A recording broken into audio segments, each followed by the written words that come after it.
आज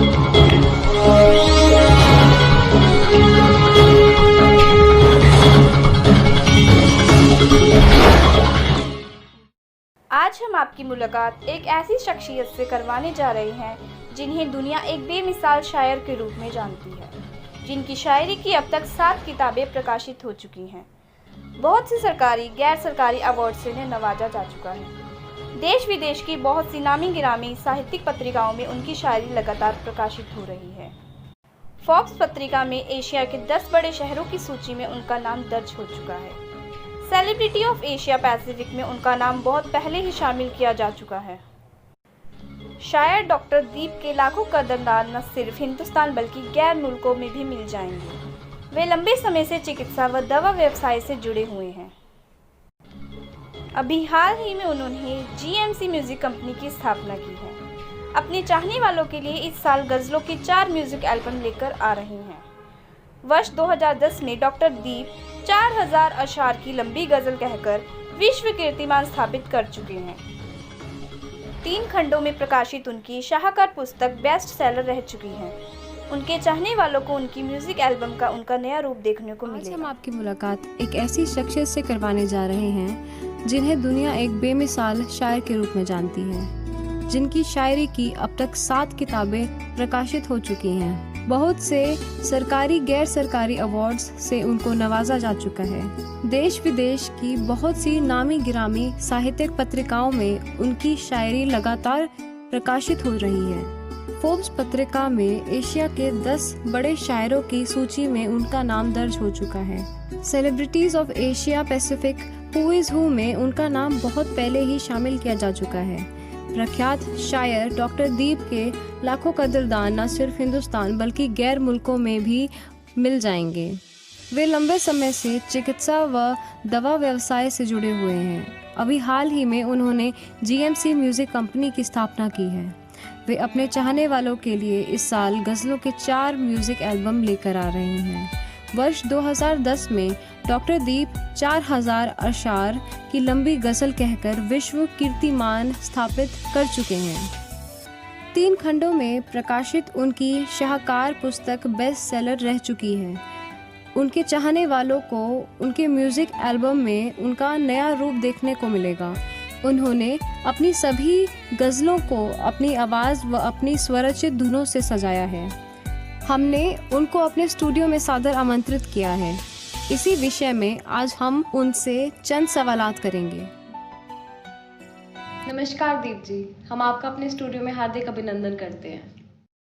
आप अपने गज़ल के श्रोताओं के लिए क्या कुछ खास लेकर आए हैं और आपकी पहली एल्बम का क्या नाम है? हमने अपनी पहली म्यूजिक एल्बम का नाम रखा है गज़ल के शहर में। आपको हमारी गज़लों में ज़्यादातर रियल म्यूज़िकल इंस्ट्रूमेंट्स का इस्तेमाल सुनने को मिलेगा। आप हमारी गज़लें चाहकर भी भुला नहीं पाएंगे। गज़ल के शहर में म्यूज़िक एल्बम में हमारी की गई मेहनत, मौलिकता आपको साथ नज़र आएगी। हमने अपने चाहने वालों के लिए, फैंस के लिए एक बेहतरीन काम किया है और एक से एक गज़ल आपको हम देंगे तोहफे के तौर पर। फैंस आपको एक शायर के रूप में जानते हैं। अचानक गाने का ख्याल आपके मन में कैसे पैदा हुआ? दिव्या जी, तकरीबन 10 बरस की उम्र में ही मुझ में गाने का शौक़ पैदा हुआ और 15 बरस की उम्र तक पहुँचते पहुँचते मेरा रुझान शायरी की तरफ हुआ। यानी गाने का शौक़ राइटिंग से पहले का है। बहुत खूब। क्या वजह है कि रैप पंजाबी सॉन्ग का बोलबाला है, गज़ल बहुत कम सुनाई देती है? क्या आपको लगता है कि गज़लों का ज़माना फिर से आएगा? आपने पूछा है कि गज़ल बहुत कम सुनाई देती है। वह तो गज़ल आप भी सुनते होंगे। हाँ जी।